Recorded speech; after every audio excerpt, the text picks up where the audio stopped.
Okay, we're ready. Now that I have your attention, if you're not talking to each other, I think you're talking about us, so that makes us nervous. And welcome to the July 7th, 2025 General City Council meeting. And if we could have the roll call. Councilmember Dennehy? Here. Councilmember Maloney? Here. Councilmember Schmischer? Here. Councilmember Stein? Absent. Councilmember Tracy? Here. Councilmember Worthington? Here. Mayor Pro Tem Hamrick? Here. Mayor Troutman? Here. I'd ask at this point for the invocation, Ryan Robeson, are you here? Would you come forward for the invocation from the Royal Gorge Vineyard Church? Would you please rise? Dear Lord, we thank you for the gift that is this day and for the opportunity to gather together in service of our city. I lift up every council member to you. Grant them wisdom, clarity, and humility as they make decisions that shape the lives of those they serve. Let justice, compassion, and truth guide this conversation and outcome. We also take a moment to pray for the men and women who protect and serve this community daily. Our police officers, firefighters, EMTs, and all the first responders. Cover them with your protection. Give them strength, courage, and discernment as they respond to every call and stand in the gap in times of crisis. May your peace rest on this place. May unity, integrity, and vision mark this meeting, and may all that is done here tonight serve the good of our people and bring lasting fruit. In Jesus' name we pray. Amen. Amen. Pledge of allegiance. I pledge allegiance to the flag of the United States of America and to the republic for which it stands, one nation, under God, indivisible, with liberty and justice for all. Thank you.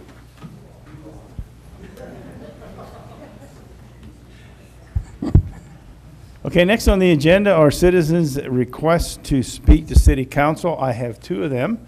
And is there a Mandy Reed in the audience? Would you like to come forward to you don't have to, but would you like to come? You can come to the podium. And how it works, there's little buttons there, and you have 3 minutes. Think you can fill? Can you fill that up? Somebody 3 minutes? say what he's saying for me. You can, Oh, I won't take that long. you can do that. Just give me a thumbs up when I'm allowed to You're talk. missing some awful good stuff if you can't hear me. So I good? you're good. Go All ahead. right. Good evening, Mayor Troutman and Council. My name is Mandy Reed. My address is 75 Ptarmigan Trail here in Canyon City. I'm here this evening to speak in support of approving the zoning use that would allow Livingstone Calvary Chapel to open the school at the new proposed church location. As someone who's deeply invested in the economic development of our community, I believe this project will have a meaningful and positive impact. When families are considering relocating to a new area, we all know that access to a variety of high-quality educational options is a critical factor in their decision. Expanding school choice makes our community more attractive, not only to families, but also to businesses looking to recruit and retain talent. Historically, our area has had limited alternatives when it comes to education. The addition of this school helps diversify those options, offering another pathway for students and parents to find the right fit for the learning needs and values. On a personal note, my own child attended preschool at Livingstone Calvary Chapel's preschool, and I can firsthand speak to the quality of the program and dedication of the staff. The curriculum was thoughtful, the environment nurturing, and the experience was one that I would highly recommend to any family. This proposed school location will be an asset to our community, not only enriching the lives of students and families, but also strengthening the appeal of our area as a place to live, work, and invest. So I hope you will strongly consider what is being put before you tonight in the public hearing. I'm really excited to be able to see Canyon City continue to grow and thrive and have additional opportunities for our kiddos. So thank you all for your time and consideration. Thank you, Mandy. Yes, that's going to be considered at the public hearing item somewhere. 10A. 10. 10A. Thank you, Patrick. We have another person wanting to speak, and I was going to put him at the very end of the agenda, but he can come forward. Dennis Withers. You know, I'm just joking with Dennis. Dennis and my friend at the company brought that helicopter to the airport. So Where's that button at? Hello? I'm on. You're on. Well, I'm here because I bought a property down the street here on Ellsworth about 20 years ago, and my wife and I thought it'd be a good place to retire, and I was doing some maintenance on it and did a little power washing the other day, and went in to refreshing my iced tea and came back, and it looked like it hadn't even been done yet. On a gravel road like that, the dust is terrible. And I understand a few years ago, my neighbor did the march down the street and back trying to get signatures to pave that road, and nothing was done. And my wife thought, well, yeah, that'd be a good place to retire. And I says, well, it was 20 years ago we bought that, and the 20 years are up, and the road's still a gravel road. And I was just wondering if, do they do the strip seal or the cheap way to cover the dust anymore in the county or in the city, or is there something? I understand there's a salt system coming on board possibly that it may even be on the agenda tonight, I'm not sure, but anything at all would help. It's probably one of the few streets, and the most beautiful park in the city sits right there beside it, so it's kind of I've been trying to improve the house and bring it up to the standards, and that darn gravel road seems to be getting in the way all the time of making it a retirement area for us. So that's all I needed to put my 2 Thank you, cents Dennis. worth. Is, you put mag chlor on that? We do, yes. Is that one that would be, I'm just saying. Yeah, they do put mag chloride, because if you walk out and look at my truck, you'll see some on there. Is that the salt process? yeah. It's It's they grade the road first, and then they put a liquid mag chloride on there. So there's a possibility, huh, that we might get the dust removed from that area? We've got, Mr. Withers, we've got your contact information. I can reach back out to you or have somebody from our Public Works Department reach out to you and let you know the schedule. Okay, sounds good. Thank you. Thank you, Dennis. Okay, that's it. We only had 2. And are there any council members at this time that would like to have other comments or statements? Emily? Thanks, Mr. Mayor. I'll make a brief announcement and then say a little bit about Colorado Municipal League last week, week before, whenever it was. As usual, the Community Advisory Group for the Cotter Superfund site that meets monthly will be meeting on third Tuesday, which is this month. It's July 15th, so just next week. We meet in person and by Zoom. In person, it's in a classroom at the PCC Fremont campus, again, 3 o'clock on the 15th. And then I think our Mayor Pro Tem or Mayor both suggested that those of us who went to the Colorado Municipal League Conference say a little bit about what kind of sessions. Do you want that now, or? Yes, please do. All right. I'll try to make it real brief. There were a lot of good sessions at the Colorado Municipal League Conference a couple weeks ago. And some of them that I went to, one was on housing, and the short answer on housing is that many, if not most, communities in Colorado are struggling with not having enough housing to keep up with the demand. That the market basically is not creating the amount of either affordable or missing middle housing that communities need. Some communities are able to do some pretty creative things and incentivize this kind of housing, but it takes resources and money to do that. So it's an ongoing discussion that we have, is the lack of housing in our community. There was a good session on the work that some communities are doing in reaching out to immigrants within their communities, providing connections to local government and nonprofits that work with that population, and doing a number of creative things like providing more language access and cultivating a sense of belonging for those folks. Good session that I think some either went to at Colorado Municipal League or maybe at the Downtown Colorado Inc. conference that was a little earlier this year, about the use of AI, artificial intelligence, in local government and in business, and ways to take advantage of it still while just keeping in mind that human beings have to review what comes out of AI. And a cautionary note that if AI can't find the answer in all the documents you feed to it, it makes things up. So that was one of the takeaways.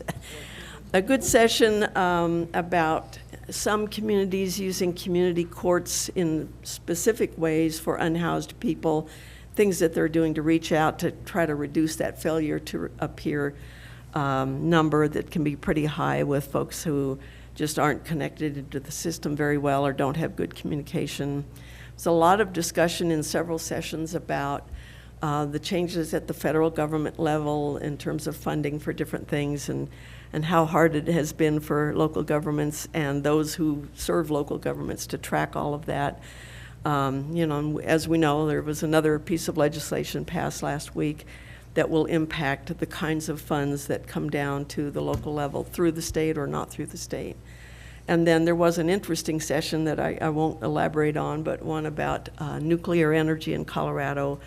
And it's certainly something that there's a lot of push behind developing nuclear power plants, or at least one, if not more, in this state. An example was one of the panel members is with Colorado Springs Utilities, and he said that in spite of the fact that a lot of the discussion now is about small modular nuclear, which is a new technology, that he might be going after a big nuclear plant for Colorado Springs. So I thought that was an interesting quote. But I often see, as I did with that session, that there is not much discussion about the fact that nuclear energy is still quite a bit more expensive than other sources that we use to generate power. And we haven't solved the waste issue, as we well know in this community. That's all. Thank you. Thank you, Emily. John? Thank you, Mr. Mayor. The add-on to what Emily said there, why the discussion about nuclear energy is happening right now is because the legislature has added it to the energy mix that the state is to consider going forward, both with wind, solar, and now nuclear. And so that's why this discussion is going on. In addition, on the AI for cities, what I found interesting about that is we actually had a presenter who is a principal in a firm that is working on AI software solutions for cities. And the encouraging thing about that, of course, recognizing everything that Councilmember Tracy said about some of the perhaps drawbacks to AI, but one of the potential huge benefits is in creating institutional knowledge within cities, maintaining a database.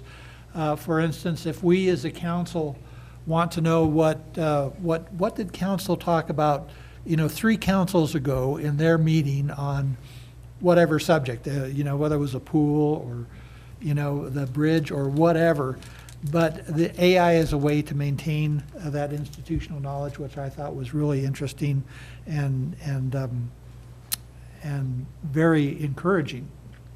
The other thing, and perhaps our city administrator can chime in on this, but they talked about organized retail crime. They had representatives from Target, Walgreens, and Home Depot, and they were talking about how the really no bail changes that have been made in Colorado, essentially no consequences for those who steal under a certain dollar amount, has kind of created an organized crime ring where that is going on in many communities. But there was, you had a interaction with the individual from Walgreens. I did, yeah, at the conference, just walking down the hall, talking to a gentleman who happened to be the loss prevention manager for Walgreens for Colorado, and he was talking about, the problems that they're having. I mentioned I was from Canyon City, and he responded very positively about our police department and our responsiveness and how well they do, and I passed those comments along to Chief, but again, Chief, thank you very much for what you and your team do on a daily basis to help protect the community. And it's recognized not just here. And to put a little bit finer point on that, perhaps although I was not privy to the conversation, but correct me if I go wrong here, but what the loss manager was really focusing on was response time. And that when Walgreens here in Canyon City has a problem and has to call the police department, that they're there very quickly compared to other communities where it can take quite a bit longer. And so I thought that was pretty commendable and something that should be highlighted. And that's all I had. Thank you, John. Amy? Thanks. I know we have quite the lengthy agenda tonight, so I'll keep my comments about municipal, the municipal conference brief. I attended a couple of really interesting sessions, including one on different models for civic engagement. How do you ensure greater community participation, and not in an ad hoc one-off manner, but in a more sustained fashion, to ensure that folks' voices really are represented in the end products that we receive. One on data visualization, and how do you actually take the data and present it in a way through some simple computer coding, but present it in a way that makes sense to people just kind of at first blush on a website. And I think that we already see that quite a bit with the new Canyon City Police Department and broader Fremont County crime trends and statistics. So I really think that our police are leading the way on that as well. Lots of interesting sessions with local municipal leaders, including a lot of different municipalities who felt that they had a lot to learn from us, including on UTVs and the ordinance that we did on that, and kind of the way that we charted that consternation in our community at first blush, and kind of how we got through that. And then lastly, continuing legal education session on how do you more effectively engage municipal courts on finding solutions for quality of life issues for individuals who don't have homes, and for the quality of life issues that they often pose to those who do have homes and businesses and in communities. So just lots of really interesting food for thought, and looking forward to engaging with my fellow city council members on these issues going forward. Thank you, Amy. It is heartening to know that people know about Canyon City and what's going on here. So I thought that was great. Anybody else? Okay, we have a general government meeting Wednesday night at 6 o'clock. Is it 5? 6? 6 o'clock. And then the next city council meeting is the 21st. And then the vision committee meeting is the 23rd. And if anybody has anything else, I'm going to go forward. Okay. So recognition and proclamations on the agenda. America 250, Colorado 150. And that's not a NASCAR race. I would like to read this, and then I am going to do one for the Gateway Depot and Plaza. So Lisa Stutz, would you like to come forward? Is this yours, or is it? So let me go ahead. Would you like to make a comment, or should I go ahead and read it first? Let me go ahead and read it. So this is a proclamation. Now therefore be it resolved that I, Mayor Troutman, do hereby proclaim that the city of Canyon City will fully engage in commemorative activities leading up to and during the commission's stated length of observation, which is July 4th, 2025 through December 31st, 2026. I urge all community members to take advantage of the resources available from the America 250 Commission, the America 250, Colorado 150 Commission, and the City of Canyon City to observe the sesquicentennial anniversary by coordinating commemorative events, planning historical activities, providing opportunities for public discourse, creating new scholarship around Colorado's complete history, creating new educational opportunities, and by seeking opportunities for historic preservation, the City of Canyon City pledges to uplift, support, and generate commemorative opportunities. So Lisa, would you like to comment on that? This is Lisa Stutz, our museum director. Yep. Go Thank ahead. You. Yes, the museum and the City of Canyon City, as well as Canyon City Public Library, is part of a consortium of organizations within the county to develop programs and activity booklet to commemorate the 150-250 anniversary. And we're hoping to get these programs in development for this next year. So you have to look forward to that. What, is your, when's the museum open? It's open 5 days a week and from when to when? We're open Wednesday through Saturday, 10 a.m. to 4 p.m. Okay. All right. Anyone have any questions of Lisa? All right, let's move on to the next one then is we have the Royal Gorge Chamber of Commerce. Is Rich here? Oh, there you are, in front too. So, Council, would you help me read this? So, would you want to start off, Amy? Sure, I'd be happy to. Office of the Mayor Proclamation, Royal Gorge Chamber Alliance Depot dedication and grand opening. Whereas in 1874, General William Palmer, founder of the Denver and Rio Grande Railroad, D&RG, with the support of local businesses, built the railroad into and through Canyon City and Oops. He lost. And where the Canyon City Merchants Association in 1909 campaigned construction by the railroad of an attractive and permanent depot at the corner of what is now 9th Street and US Highway 50. And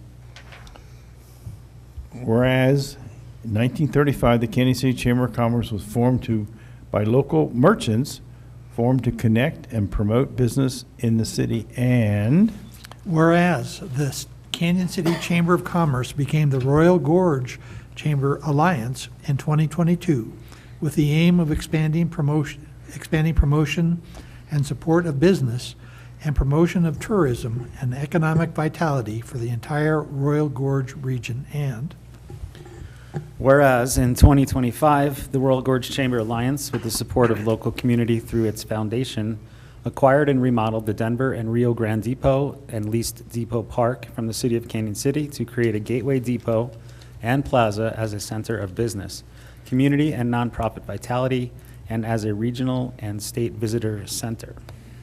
so I'll finish it though, okay?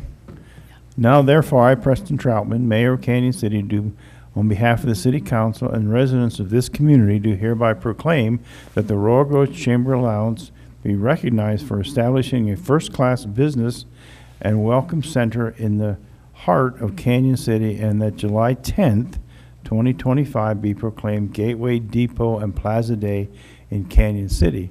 Rich, would you like to come to the podium so we can introduce you and all the members that are with you there? I know them, but you go ahead and introduce them, okay? Light is broken. It's our great pleasure to be here in front of the council and the members present of the community. We are very excited to be here to receive this proclamation, and I do want to personally invite everyone to help us celebrate with the community this coming Thursday at our new location at the Gateway Depot and Plaza, as we do a dedication and ribbon cutting ceremony from 5 to 7 p.m. I'm joined here by the chair of our Chamber Alliance, Bob Stovall, and also the chair of our Chamber Alliance Foundation.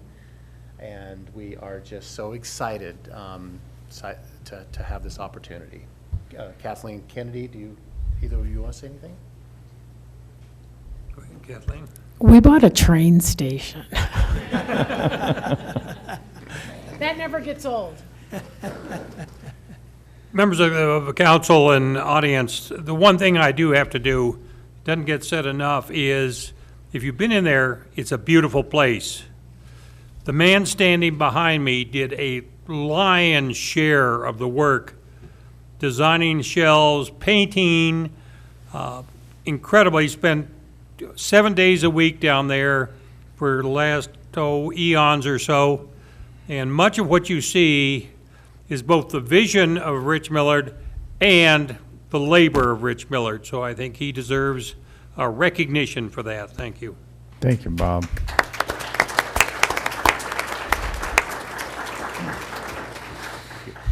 And we are very excited. As of 2 weeks ago, we did receive the official word from the Colorado Tourism Office that we are and official designated Colorado Welcome Centers. So Oh. that will, I think, drive a lot of great traffic into this area Thank you. to stop in this area and say, hey, this is an amazing community. We should spend some time here. Thank you. It is a beautiful, eye-catching building, so thank you for doing that. Okay, then at this time, I'd ask the city administrator to review the agenda and the consent agenda items. Thank you, Mr. Mayor, members of council. Item 8A is to approve the minutes for the regular city council meeting on June 16th, special meeting on June 10th, which was the art committee, June 16th, which was an executive session, and June 18th, which was also an executive session. 8B accepts the resignation of John Kratz from the Board of Adjustment. 8C authorizes the mayor to reappoint Brian Ledoux to the Planning Commission. 8D authorizes the city administrator to sign a service agreement with Kindred Kids Child Advocacy Center. 8E award task 12-2025 water service line identification to JR Engineering in an amount not to exceed $400,000. 8F award bid 47-25 bear-resistant trash receptacles to Colorado Correctional Industries of Canyon City in an amount not to exceed $12,900.29. 8G is to receive and file cash disbursements, and 8H is to receive and file cash disbursements. Okay, thank you, Ryan. Are there any additions or corrections or questions? Amy? Oh, Amy, go ahead. Thank you, Mayor Troutman. I have one request to move an item to the regular agenda, and then I also have a question on 8D and 8H. My request would be that we move 8F to the regular agenda. To avoid even the perception of a conflict of interest, I need to abstain on voting on that and would prefer to just abstain on the one as opposed to the entire consent agenda. With regard to 8D, I was wondering if it would be possible to amend, I think that the memo may have erroneously noted when we discussed the item, and I'm wondering if we can amend the memo to ensure that our records are clear as to when City Council discussed this topic last. Yeah, I think we can amend the memo. Yep. Great. I just want to make sure if future councils are trying to research the issue, they aren't led astray. And then secondly, we have a separate lease agreement with Kindred Kids.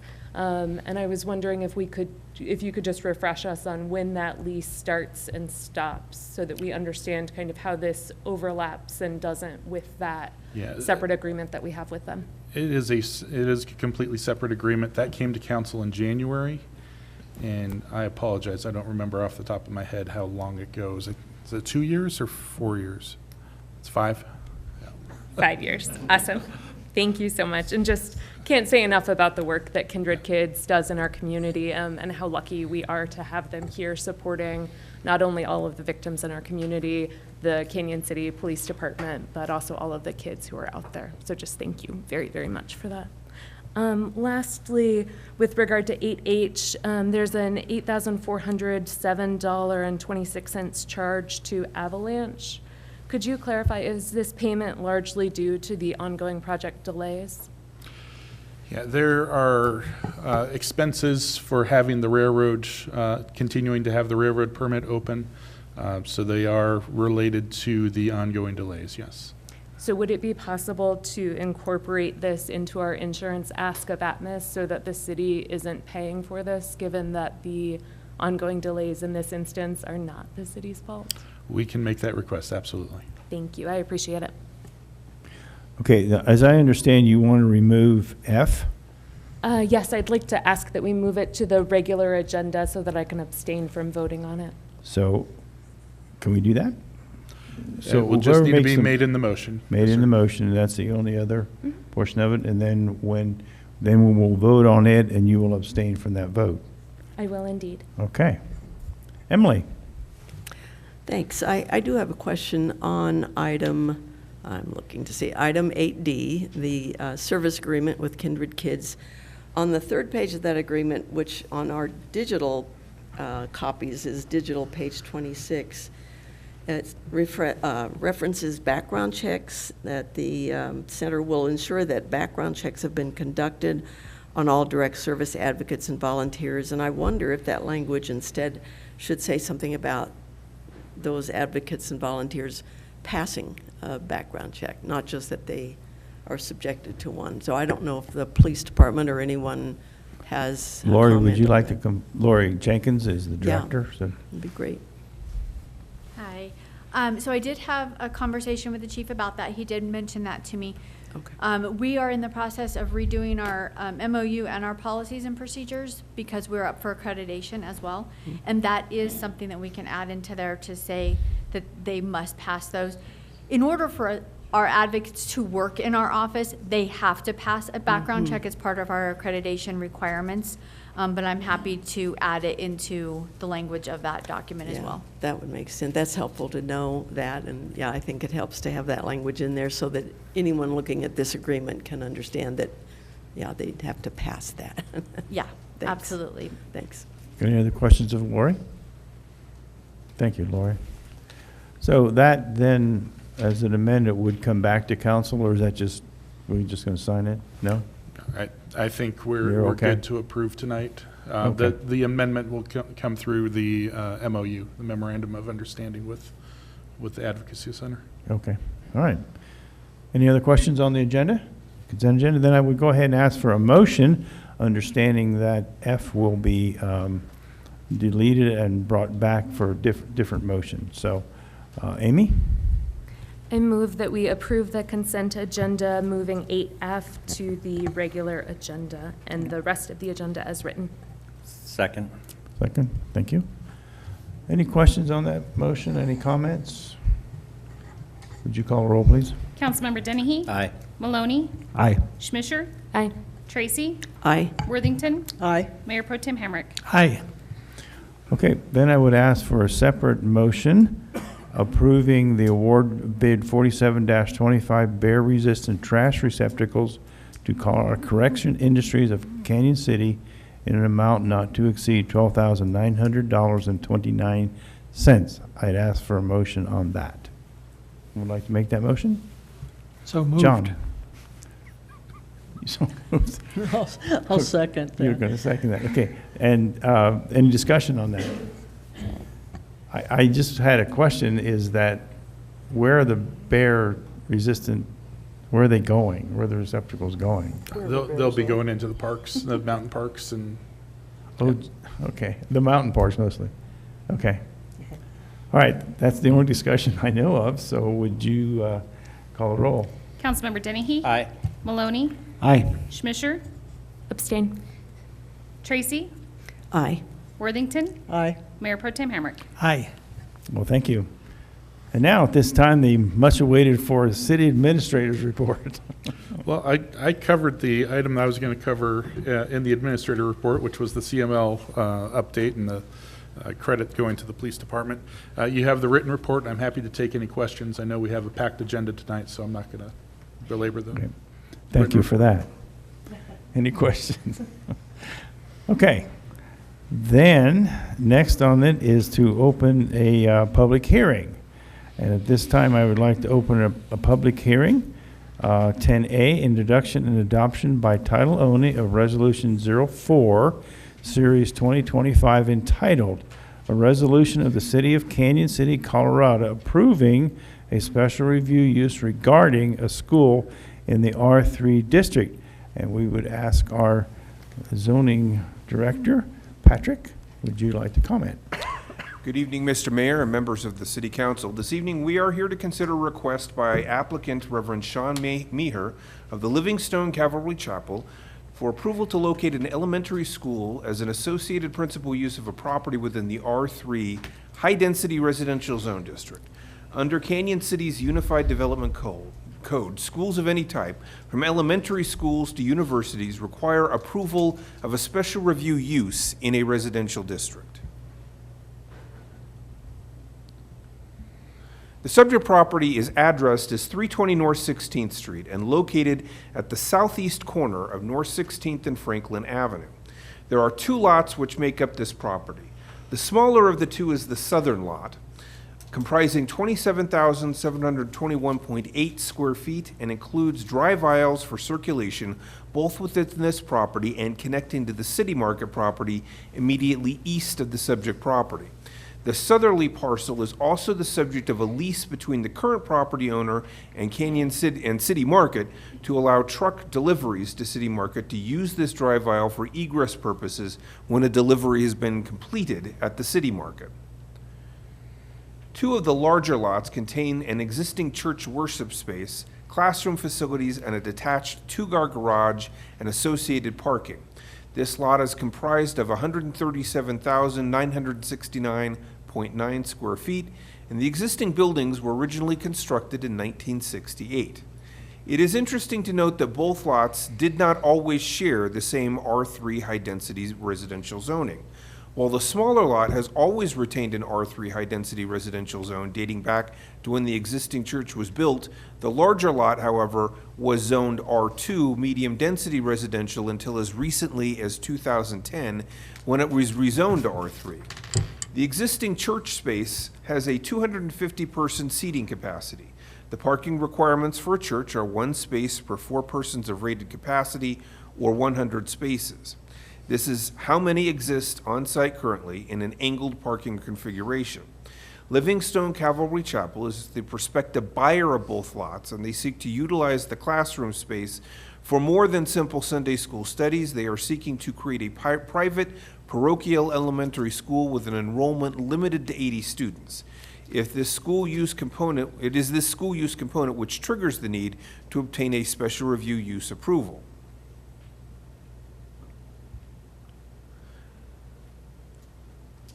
Schools, including elementary, middle, high school, and college or university campi, are considered special review uses in all residential zone districts, including R3 high-density residential. Special review uses are described in section 17.10.030 of the Unified Development Code as a type of discretionary use under zoning in which certain aspects of the use may potentially cause conflicts with surrounding land uses and may therefore need additional conditions imposed upon them to mitigate these conflicts. Or if the conflicts are too significant, the use can be denied as part of a public hearing. Schools in residential areas are treated as SRUs primarily because of the traffic volumes that can be generated at drop-off times in the morning and pickup times in the afternoon. These traffic volumes can potentially affect circulation on streets around the school if not properly managed. SRUs are evaluated against 3 criteria established in 17.10.030B of the UDC. All of these criteria center around the concept of compatibility with surrounding uses and consistency with the intent of the UDC. In analyzing the SRU application, it was noted that the proposed circulation plan for school drop-offs and pickups is some 633 feet in length. That equates to a queuing capacity of approximately 35 vehicles. For student enrollment, the applicant indicates will be capped at 80. That translates to perhaps a 5 to 10 minute window of vehicle stacking with expedited departures, given that the egress from the site can happen onto 2 surrounding streets. This circulation plan is anticipated to help limit traffic problems on surrounding streets within surrounding neighborhoods. Section 3 of the staff report summarizes how this proposal is viewed in light of in each of the review criteria, with analysis on the SRU's compatibility with surrounding uses and neighborhoods, as well as how it conforms to the intent of the UDC. Ultimately, staff has found that the proposed use is consistent with the 3 criteria for special review use, and the proposed school can be considered for approval at this location. Now, with that, as of today, July 7, 2025, staff has received no phone, mail, or email concerning this proposal from members of the public. Public notice requirements concerning the public hearing before Planning Commission and City Council have been met in the time frame required by the UDC. The Canyon City Planning Commission conducted a public hearing on this special review use on June 25, 2025, and forwarded a unanimous recommendation to Council. Staff and the Planning Commission therefore recommend City Council approve the use by special review request to allow an elementary school as an associated principal use of the property at 320 North 16th Street. That would conclude the staff presentation. As always, I'm happy to answer any questions that council may have. Present to speak on behalf of this project, I believe the Reverend Maher is online. He's actually on vacation in Alaska at the moment. But more locally, we have Kevin Carr representing the church as well. Okay, thank you, Patrick. Are there any questions of Patrick from council at this time? John? Thank you, Mr. Mayor. Patrick, in looking at the circulation plan, will those, as I understand the plan, those are essentially one-way traffic? Would that be correct? So the circulation plan for students when they're being dropped off is that one-way route that you were seeing in the image there. And so my question is, would it be appropriate to condition this approval on the appropriate signage being installed to indicate that that's a one-way street? And this is kind of a general discussion, because there will be other times when those roads will be used for different reasons. And so that's kind of part of my question. Should they be designated one way, or is this plan adequate enough to control traffic? You know, it would seem to me if you have someone that's going counter to the traffic at school drop-off or school pickup, that it could cause snarls. And I certainly agree with that, and I believe that they are going to have people who will be helping to direct the flow of traffic once the school becomes operational. My experience is something like a one-way sign is typically done on public rights-of-way. We could certainly, I suppose we could impose a condition, but because this is a private drive aisle, I think they would like to retain control as to potentially being flexible and changing the direction of traffic if a particular circumstance warrants that. For instance, Sunday. Yes. Thank you. Thank you, John. Thank you. Thank you, John. Emily? Thanks. I had raised this question in an email exchange earlier today. It looks like all of the information that we have from the applicant and from our planning department is specifying this as use as an elementary school. And then in our resolution, it says elementary and secondary school use. And that can be deleted from the final version. Well, I wanted to be sure that the proposal is at K through 8, and so are we a little off track if we say elementary? Do we need to say K through 8, or? I think we can probably defer that question to Mr. Carr when he comes up to speak. Okay. Okay, Amy?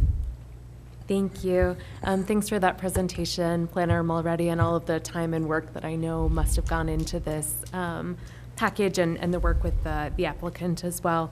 Please let me know if this is a better directed towards Mr. Carr or Reverend Carr. But with regard to the legal easement and the traffic flow, is there a concern about the loading dock areas and the guaranteed truck delivery access to City Market? Are they accessing that same strip of? They are, and this was a subject of extensive conversation at Planning Commission. So bear in mind that the one-way routing that will happen is for drop-off traffic only and will occur generally between 7:30, somewhere in that time frame. But it's only going to last a few minutes because they don't have that many students in an enrollment situation. The delivery trucks, and in fact, the manager of the local City Market was contacted by Reverend Maher. He knows the manager very well. Their trucks generally come in overnight and generally leave in the early morning hours.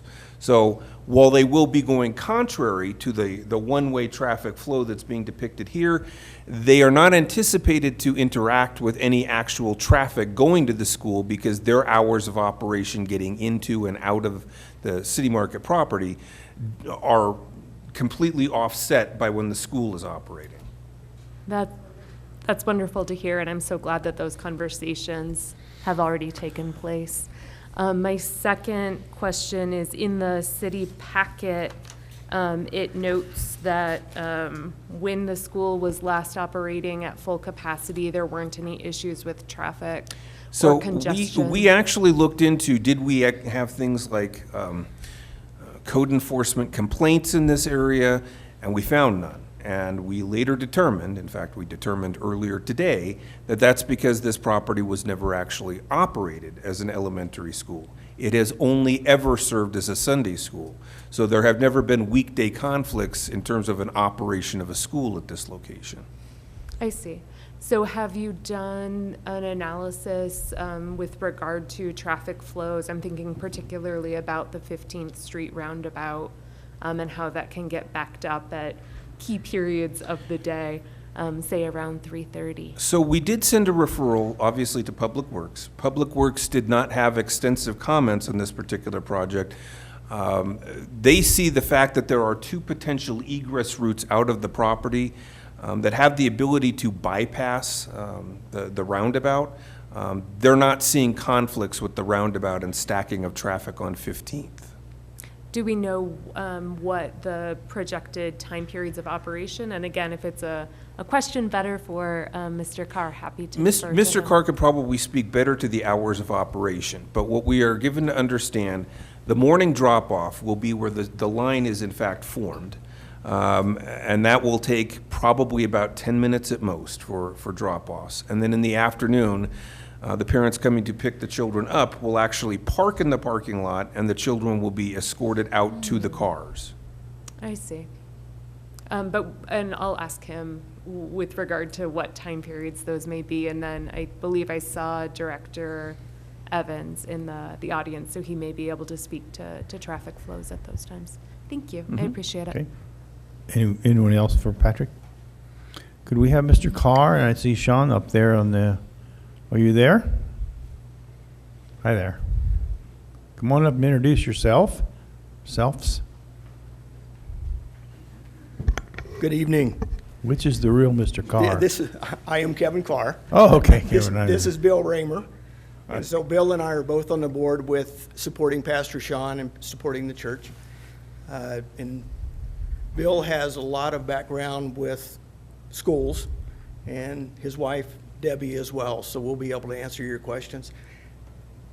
So I just wanted to say thank you for the concern for the driving direction. My background as far as management with Toyota was a philosophy called Kaizen, improvement in small increments.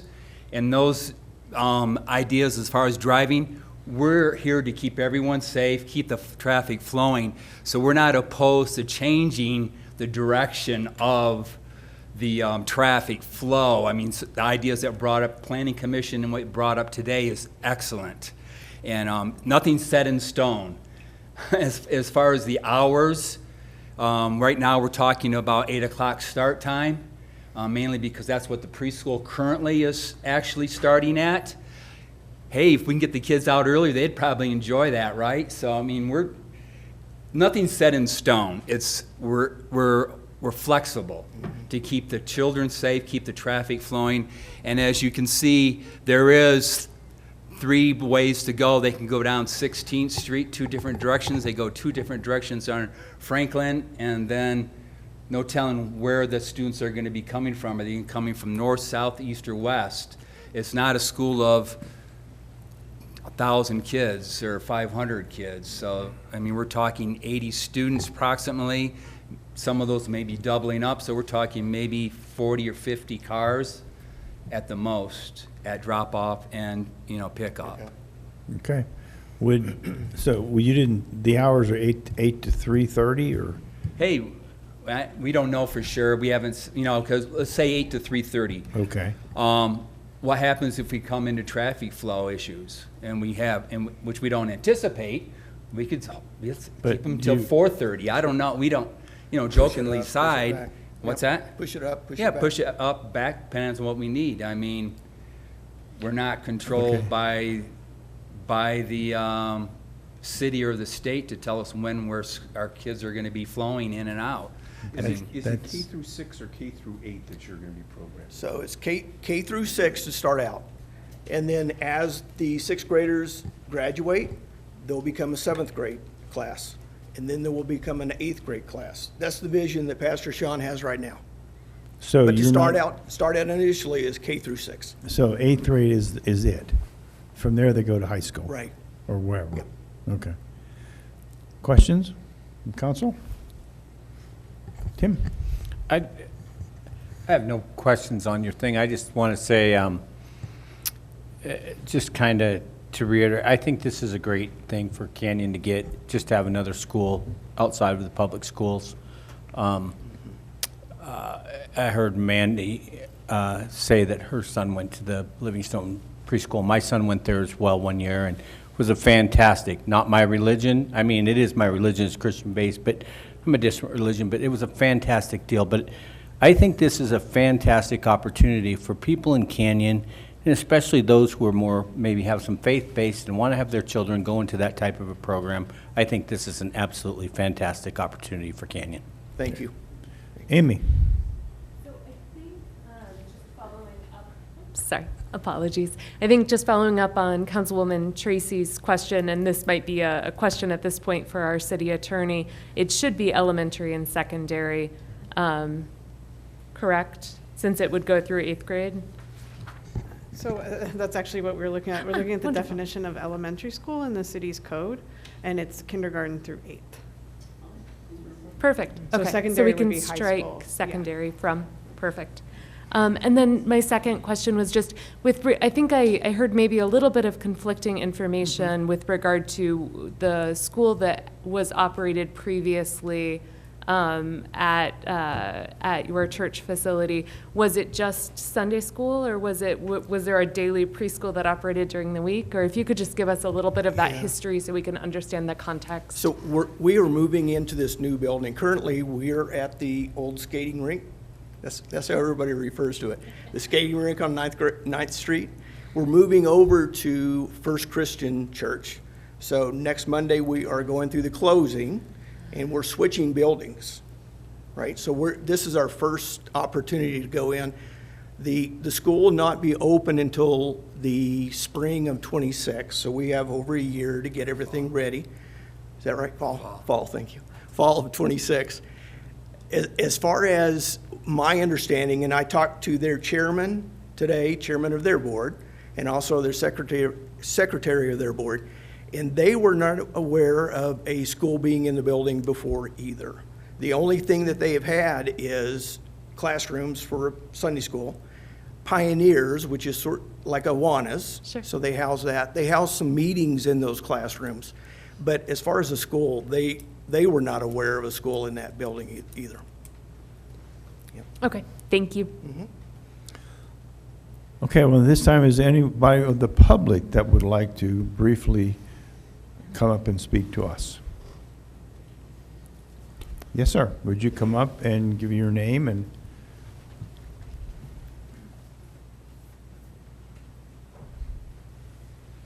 My name is Skylar Templeton. I'm just speaking on behalf of my kids. Both attended the preschool. I live right behind this church over on North Circle Drive. I feel like this is a great opportunity for the city, providing a need that's needs to be met, I feel. There is multiple ways to get around traffic circle in this location, left, right, out the, I don't feel like that's gonna be an issue coming from right behind. I feel like this is gonna be a great thing for the city and a great opportunity. Thank you, Mr. Templeton. Is there anyone else in the public that would like to address us? Mr. Mayor, just for the record, I want to recognize that Mandy Reed spoke in favor of the passing the SRU during the public comment earlier today. Okay. We have her on record here as well, so. Okay, then I'm going to go ahead and close the public hearing. I would call for a motion and a second. Mr. Mayor, I'd like to make a motion. Do we have to note the removing of the secondary school in the motion? Yes. Yes. Yes, please. Okay, so I move to approve resolution number 4, series of 2025 by title, removing the verbiage pertaining to secondary school. Second. Tim seconded. Any discussion on that motion? Would you call the roll, please? Councilmember Dennehy? Aye. Maloney? Aye. Schmisher? Aye. Tracy? Aye. Worthington? Aye. Mayor Pro Tem Hamrick? Aye. Okay, thank you all. Thank you.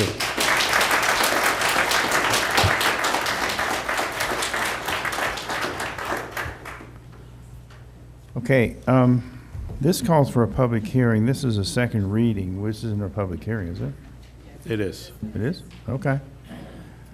So, 10B is the second reading and adoption by title only of Ordinance 4, Series 2025, entitled, "An Ordinance Approving One or More Loans from the Colorado Water Resource and Power Development Authority, CWRPDA, in the aggregate principal amount not to exceed $7 million, authorizing the forms and execution of the loan agreements and governmental agency bonds to evidence such loans and prescribing other details in connection thereof." I hereby open that public hearing, and invite the administrator for a report. This is a second reading and public hearing. This previously came before City Council, but due to an error in process, we're bringing it back for second reading again. And we have not had any additional comments or any comments on this topic, and staff would recommend council approve on second reading. So we don't really have an applicant to speak. Okay, we are the applicant. We are the applicant. Okay, now we've spoken. All right, right. Any questions of council? Emily?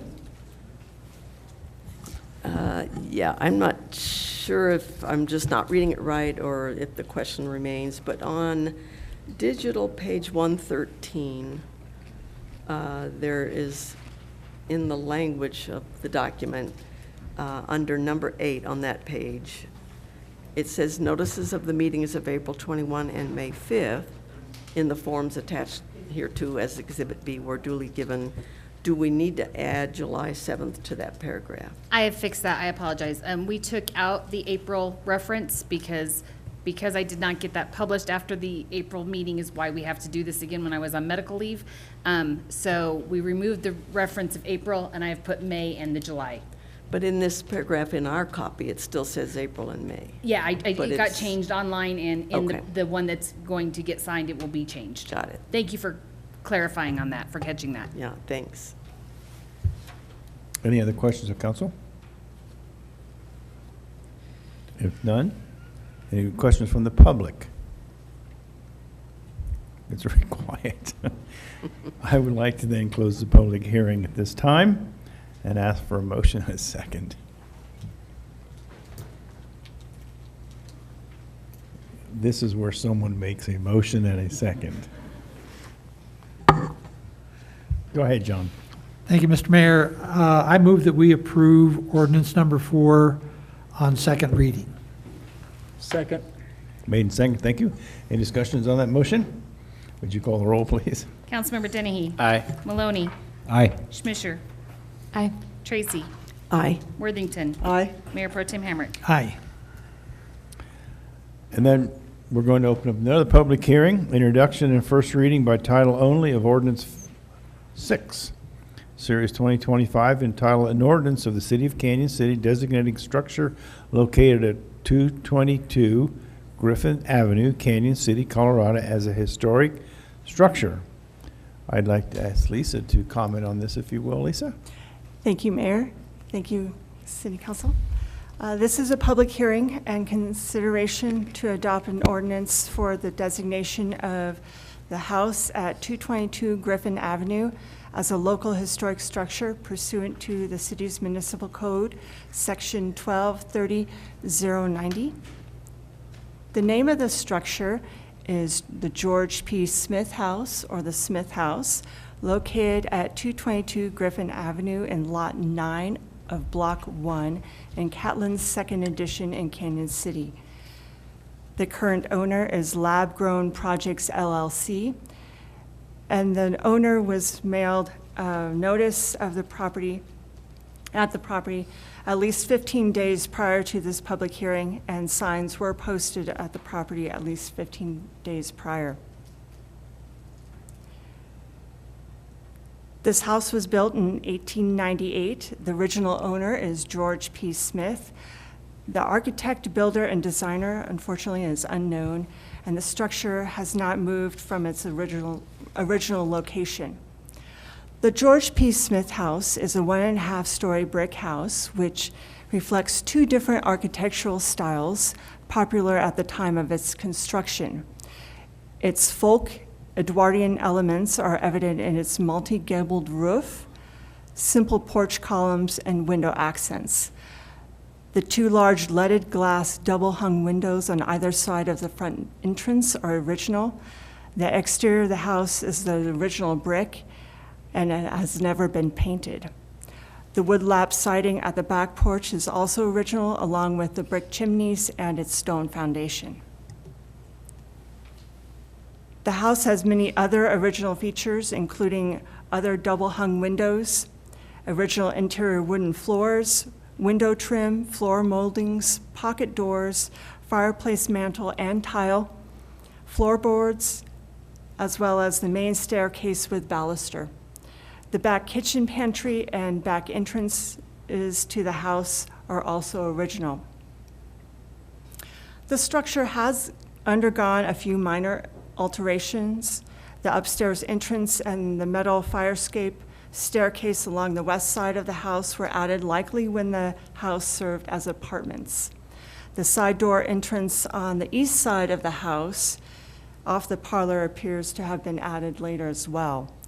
As mentioned in the application form, the house has suffered many years of neglect and deferred maintenance. There are cracks and separations visible in many areas of the exterior. The windows have also been poorly repaired, and the front leaded glass windows are deteriorating. Also noted in the application form, the old knob and tube wiring is still used in many areas of the house, as well as the old galvanized pipes.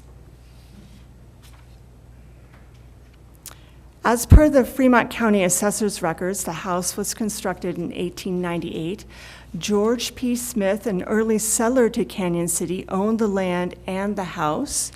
George and his wife, Elizabeth, originally settled in South Canyon in 1869, moving onto the homestead of Elizabeth's brother-in-law, William Catlin. The Smiths acquired the land on which the house currently sits prior to 1880 and raised their 5 children. According to one of their daughters, the family's first home on the property was destroyed by a flood. George Smith served as a guard at the Colorado State Penitentiary from 1876 to 1884. This house served as a retirement home for George and his wife, and the couple's youngest son, William, or Bill Smith, lived with them and eventually took ownership of the house along with the surrounding lots and 9 acres of land north of the house in 1908. Bill Smith continued to live in the house until his death in 1940. He was a very prominent cattle rancher and stockman, having one of the largest stocks in Fremont County, between 3,000 to 4,000 heads of cattle. He was widely known and respected within this industry, and he was ranked among the wealthiest man in the county. Other noted occupants of the property were Sidney the Kid Belt and his wife, who lived in it in 1927-1928. Sidney Belt was a featherweight boxer in Colorado, and he held 3 state titles. Another owner of the house was the Ireland family. From 1943 to 1951, John and Edith Ireland lived on one side of the large house, and their son Oscar, with his wife Marjorie, and their 2 daughters, Donna and Carol Ireland, lived on the other side. Carol Ireland McNew later became a prominent civic leader, serving on multiple boards and commissions, including the Fremont County Heritage Commission, the Fremont County Historical Society, and our very own Canyon City Historic Preservation Commission. Finally, a well-known local artist and sculptor, Sheldon Roberts, lived in the house in 2005. He is the artist who made the large metal sculpture of John C. Fremont that is currently standing in Pathfinder Park. Under these findings of fact, this structure meets the criteria for designation as listed in the city's ordinance. The original building and construction of the property took place in 1898, making it significantly more than 50 years old. And the property was owned by or occupied by many notable people of Canyon City, including George P. Smith, his son William Smith, Oscar Ireland, and his daughter Carol Ireland McNew. As this is a public hearing, staff recommends the City Council cites these findings of facts as stated in the staff report, the application form, and the Historic Preservation Commission's Resolution 1 of Series 2025 to approve the Ordinance 6 of Series 2025 designating the George P. Smith House located at 222 Griffin Avenue in Canyon City as a local historic structure. That concludes my staff report. I'm happy to answer any questions, and the owner is also here as well. Okay, could we have the owner step forward? Introduce yourself. Hi, my name is Lad Arthur Bosworth, and I recently moved to Canyon City and purchased this house, and maybe bit off a little more than I originally realized, but it's a really cool house with a lot of really great bones, and it overlooks the tennis courts at the park, and it's just, on 4th of July we had a really great view of the fireworks and the aftermath. But yeah, it's a great house, and I'm looking forward to fixing it up, but also keeping it, looking exactly as it does from the outside. So, Great. Are there any questions of Lisa?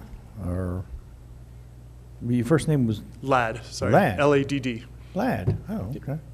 Any questions of council from either the owner or Lisa? Yes, Amy. Oh, I'm sorry. Yes, go ahead. No worries.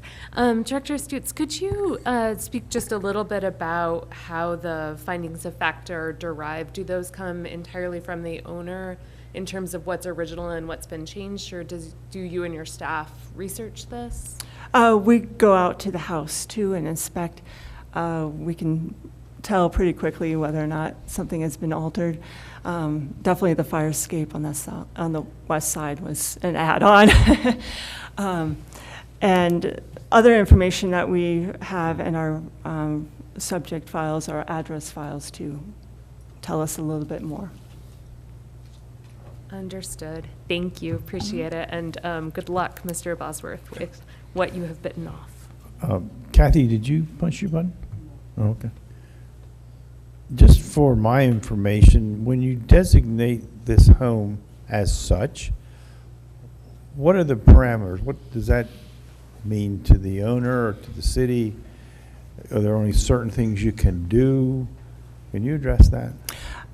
So it basically just recognizes it as a historic structure. The owner is allowed to do whatever they want to the interior. If they do decide to do any extensive alteration to the exterior, we do like to have them submit an application for alteration that gets reviewed by the Historic Preservation Commission. So if it can follow within the Department of Interior standards of rehabilitation or restoration, then there's nothing further that they need to do. If it does alter the significance of the historical integrity of the house enough, then they would be delisted. Okay. So there's no penalty, just delisting is what would occur. Yes. Correct. Yes. Are there any? Historic designation also opens up the potential for historic tax credits. Yes. Yeah, that was my next yeah. question. It does have that. Okay, is that your intention at this time? No, honestly, we were looking at it mostly for the recognition of the importance of the house. And when we started the process, we had no idea that some of the inhabitants were actually famous. In fact, it was very late in the process that we found that the sculptor from Pioneer Park had lived in the house for a little while. So the research on historic homes is always interesting because you never really know what you're going to find. This is the third house that I've lived in that was built in the turn of the century, and fixed up. So Wow. the other two were in Denver, but I'm happy to be out of Denver and here in Canyon City. So. Any possibility of ghosts or anything in it? I mean, just I will say that there is a possibility of a haunted house, some type of something before we do major renovations, or before we really get into it. But okay. Just kidding. Thank you. I know. Any other questions from council? Then at this time, I would go ahead and close the public hearing. Ask for a motion and a second. Sure, Mr. Mayor. Go ahead. Thank you. I move that we approve ordinance number 6, series of 2025, with its listed findings and determinations. Emily? Second. Thank you. Any discussion on that motion? Hearing none, would you call the roll, please? Councilmember Dennehy? Aye. Maloney? Aye. Schmisher?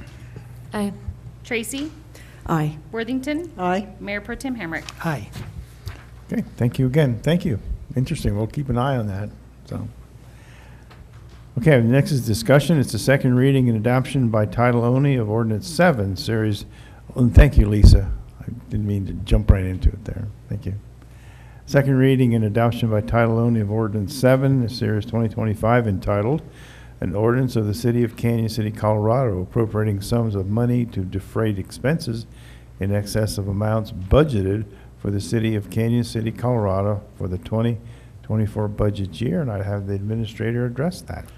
Thank you, Mr. Mayor, members of council. This is a second reading, and just as a reminder, this is a budget amendment, particularly for the self-insurance fund, which had additional expenses and additional revenues last year due to stop loss. It is a second reading. There have been no changes to the ordinance. There have been no additional public comment, and staff recommends passing on second reading. Okay, any questions of our administrator? Then I would ask for a motion and a second. Who would like to attempt that? Emily, I see you going for it. Go ahead. Ooh. I move for approval of ordinance 7, series of 2025 on second reading. Second. Second, Kathy, thank you very much. Any discussion on that motion? Would you call the roll, please? Councilmember Dennehy? Aye. Maloney? Aye. Schmisher? Aye. Tracy? Aye. Worthington? Aye. Mayor Pro Tem Hamrick? Aye. Okay, section 11B, this is introduction and first reading by title only of ordinance 9, series 2025, entitled An Ordinance of the City of Canyon City, Colorado, amending Title 6 of the Canyon City Municipal Code, adding a new chapter, 6.10, concerning cats. At this time, I'd have a staff report or administrative report. This Chief? is a first reading. It was previously brought to City Council last month, I believe at a general government meeting. We identified that there is a gap in our code where we have regulations regarding dogs and farm animals, but we don't have anything specifically for cats. And this ordinance is set to close that gap in our code, and ask either Chief or Commander Bell to add any additional comments. Thank you, Mr. Stevens. Mr. Mayor, members of council, the only thing to add outside of Mr. Stevens' comments is that we've heard no public comments that I'm aware of regarding this ordinance, and we have talked with the Humane Society and JJ's Helping Paws. The Humane Society endorses this ordinance with a caveat that we never open it up to cats at large. And JJ's Helping Paws has not returned our message. So those are the only comments that we have at this time. Any questions of Chief or Commander Bell? You said cats at large. What is that? Well, we have an ordinance to help us with dogs at large, dogs that are just running around the county. They certainly do not want the cats that may or may not be at large. They don't have the capacity for that. Feral cats? Oh, okay. Feral cats, yes, Feral sir. cat, okay, yeah, I understand. Okay, sorry. Amy? Chief, just for your situational awareness, JJ's Helping Paws, I believe you may have been out of town during the general government meeting, but JJ's Helping Paws did come to that meeting and spoke very much in favor of an ordinance against Good to cat know. cruelty. Good to know. Thank you. Absolutely. Any other questions? I'm sorry. Okay, then, thank you, Yes, gentlemen. And we'd ask for a motion in a second. No, this isn't, no, you don't, nope. Motion in a second. You have to make the motion then. Mr. Mayor, I'd like to make a motion to approve ordinance 9, series of 2025 on first reading. Thank you. Second. Second, thank you. Any discussion on that motion? Would you call roll, please? Councilmember Dennehy? Aye. Maloney? Aye. Schmisher? Aye. Tracy? Aye. Worthington? Aye. Mayor Pro Tem Hamrick? Aye. Okay, thank you again. This is the first reading by title only of Ordinance 10, Series 2025, an ordinance of the City of Canyon City amending Chapter 8.30 of the Canyon City Municipal Code related to inoperable motor vehicles and adoption by reference as a primary code, the Model Traffic Code for Colorado 2024, addition by repealing and reenacting Chapter 10.04 of the Canyon City Municipal Code. Should we turn that over to the chief, or would you like to take a whack We at can it? turn this one right over to the chief All and right, there Commander you Bell. go. Chief? Mr. Mayor, members of council, this ordinance recommendation comes to you in an effort to update our model traffic code and close some gaps that we've experienced out in the field in terms of enforcement issues. Our last update, I believe, was 2010 from the model traffic code, so we are enthusiastic about this update. I will say that I brought Commander Bell for backup, having much greater perspective in the model traffic code. Being a transplant cop here, I don't have the perspective that he does. So we're absolutely endorsing this measure and answer any questions you may have. Any questions of council to chief? Emily? Oh, Amy. Amy first, I'm sorry. Amy. Thank you. Chief, one of the topics of conversation during the general government meeting on the model traffic code was the need for an education time period, as there are some projected changes in enforcement in particular, even when it's just possibly fine amounts that are being updated. They haven't been enforced for a number of years, or haven't been enforced consistently in Canyon City. So I believe it was Councilmember Maloney who originally posed the question or raised the need for it. But I noticed in the draft code, it still says shall be effective 5 days after final publication, or if not so published, 5 days after its adoption. Could you speak a little bit about kind of the time frame of education and Yes, how ma'am. you see that Absolutely. playing out? Thank you. Absolutely. Education's a big part of any enforcement action that we take.